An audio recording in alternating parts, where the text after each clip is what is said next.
दोस्तों, मैं मोहित आनंद स्वागत करता हूं आपका एक बार फिर से आपके यूट्यूब चैनल पर। आज मैं आपके सामने 26 दिसंबर को दिल्ली के गवर्नमेंट स्कूल में हुए साइंस के प्री बोर्ड एग्जाम के इवनिंग शिफ्ट के एमसीक्यू के आंसर की लेके हाजिर हूं। आइए फटाक से मेरे चैनल से जुड़िए और अपने आंसर मैच करिए। और कोई क्वेरी हो तो कमेंट करिए, चैनल को सब्सक्राइब करिए और वीडियो को लाइक करके शेयर करना तो बिल्कुल ना भूलिए। पहला क्वेश्चन ये था, हाइड्रोजन और ऑक्सीजन की रिएक्शन दी गई थी। इस क्वेश्चन में रेशियो ऑफ हाइड्रोजन और ऑक्सीजन पूछा गया था। तो रेशियो ऑफ हाइड्रोजन और ऑक्सीजन आप देख सकते हैं कि पहला जो आंसर है वो बिल्कुल D is the right answer. दूसरे क्वेश्चन में पूछा गया कि दिए गए चार में से स्ट्रॉन्ग एसिड कौन सा है।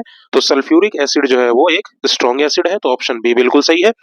तीसरे क्वेश्चन में पूछा गया कि न्यूट्रलाइजेशन रिएक्शन के कॉन्टेक्स्ट में कौन सी बात बिल्कुल सही है। कुछ बच्चे बी और सी में कंफ्यूज हो सकते हैं, but B is the right answer कि ये जो है सॉल्ट और वाटर प्रोड्यूस करता है, क्योंकि न्यूट्रलाइजेशन रिएक्शन एसिड और बेस के बीच में होती है। ऐसा जरूरी नहीं है कि केवल स्ट्रॉन्ग एसिड और स्ट्रॉन्ग बेस के बीच में ही होगी।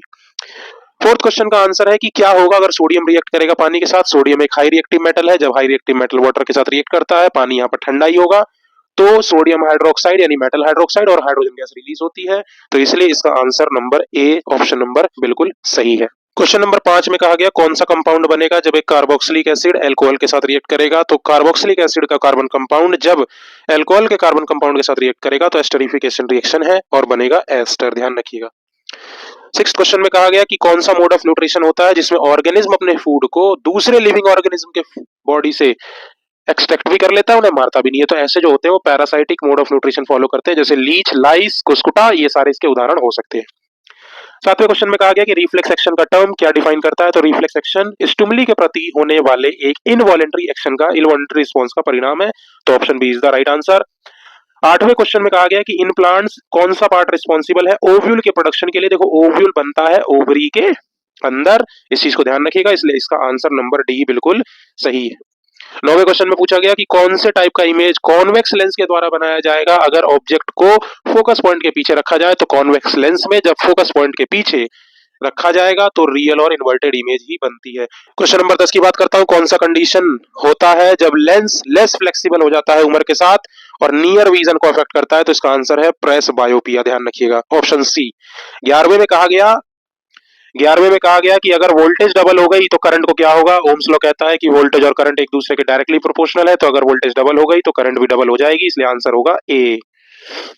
12वें में कहा गया कि पैरेलल सर्किट में अगर एक ब्रांच फेल हो गई तो दूसरे ब्रांच के में करंट के साथ क्या होगा, करंट सेम रहेगी, बिल्कुल काम करती रहेगी, कोई दिक्कत परेशानी नहीं होगी।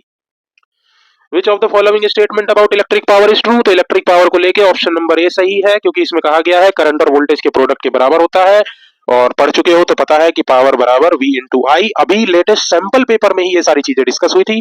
जो लोग जुड़े हुए हैं वो फायदा उठा रहे हैं, और जो लोग नहीं जुड़े हैं अभी भी समय है, जुड़ जाइए चैनल से। बहुत कुछ डिस्कस हो रहा है, सैंपल पेपर के सिर्फ क्वेश्चन नहीं करा रहा हूँ, पोस्टमार्टम कर देता हूँ क्वेश्चन का, एक बार जाके वीडियो जरूर देखिए, लिंक डिस्क्रिप्शन में है। 14वें क्वेश्चन की बात बताता हूं कि जब करंट कैरिंग कंडक्टर को मैग्नेटिक फील्ड में प्लेस किया जाता है तो उसमें फोर्स लगती है, बिल्कुल सही बात है, कोई दिक्कत की नहीं है। पर मैक्सिमम कब लगती है, तो जब एंगल कितने का हो, 90 का। और जीरो फोर्स या मिनिमम कब लगेगी, जब एंगल जीरो हो। तो दोनों हो सकता है, मैक्सिमम पूछा है तो 90 degree is the right answer. 15वें क्वेश्चन की बात करता हूं, magnetic field line straight current carrying conductor के चारों तरफ जो उसका डायरेक्शन होता है वो कैसा होता है। तो मेरे भाई, अगर राइट हैंड थंब रूल पढ़ के गए थे और लास्ट सैंपल पेपर का पार्ट 4 देखा था तो कंसेंट्रिक सर्कल होता है और सर्कुलर इन नेचर होता है। That is option A is the absolutely right answer. What is the role of producer ecosystem में। प्रोड्यूसर का रोल क्या है, तो प्रोड्यूसर का काम है सनलाइट की एनर्जी को कन्वर्ट करना दूसरी एनर्जी में फोटोसिंथेसिस के through. That is option C is the right answer. Again question number 17 से लेके क्वेश्चन नंबर 20 असर्शन रीजन के क्वेश्चन है।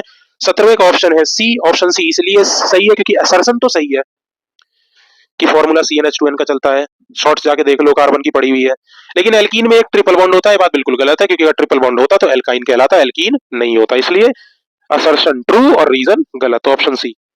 18वें क्वेश्चन की बात करूं तो ट्रेट टॉलनेस और ड्वार्फनेस यानी लंबापन और बौनापन मटर के पौधों में इनहेरिटेड इंडिपेंडेंटली, बिल्कुल सही बात है, एक दूसरे पर डिपेंड नहीं होते। लेकिन रीजन में उसने कहा कि जब एक homozygous tall P plant cross होता है ड्वार्फ के साथ, होमोजाइगस तब होता है जब दोनों एली सेम हो, क्या तो कैपिटल टी होगा या स्मॉल टी होगा। तो मीडियम साइज के पी प्लांट बनेंगे F1 जनरेशन में, ये बात बिल्कुल गलत थी, क्योंकि जब मेंडल ने अपना एक्सपेरिमेंट किया था तो F1 जनरेशन में उसको सारे पौधे लंबे मिले थे और एक ही साइज के मिले थे, क्योंकि उसने प्योर टॉल और प्योर ड्वार्फ प्लांट लिए थे, इसलिए रीजन गलत हो, असरसन सही, तो option C is the right answer. भाई 19वां क्वेश्चन कहता है इंसुलेटर मटेरियल है जिसमें इलेक्ट्रिक करंट पास नहीं होती, बिल्कुल सही बात है।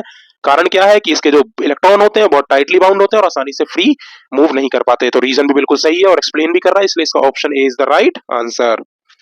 20वां और आखिरी क्वेश्चन कहता है कि non biodegradable material environmental pollution में कंट्रीब्यूट नहीं करते। ये तो बिल्कुल वाहियात बात है, बिल्कुल गलत बात है। और रीजन सही है क्योंकि ये कहा गया है कि these material remain in the environment for long period. वैसे तो अगर आप समझदार हो तो अगर आपको पता चल गया कि असर्शन गलत है तो ऑब्वियस सी बात है रीजन सही होगा, क्योंकि ऐसा कोई ऑप्शन है नहीं कि दोनों गलत है। तो D is the right answer. तो ये थी हमारे इवनिंग शिफ्ट के 26 दिसंबर को pre board science exam Delhi वाले स्कूल में हुआ कि आंसर की। उम्मीद है वीडियो पसंद आई होगी। चैनल को सब्सक्राइब करके जाएं, वीडियो लाइक करें। तब तक के लिए अपना ध्यान रखें। बाय बाय, टेक केयर, जय हिंद।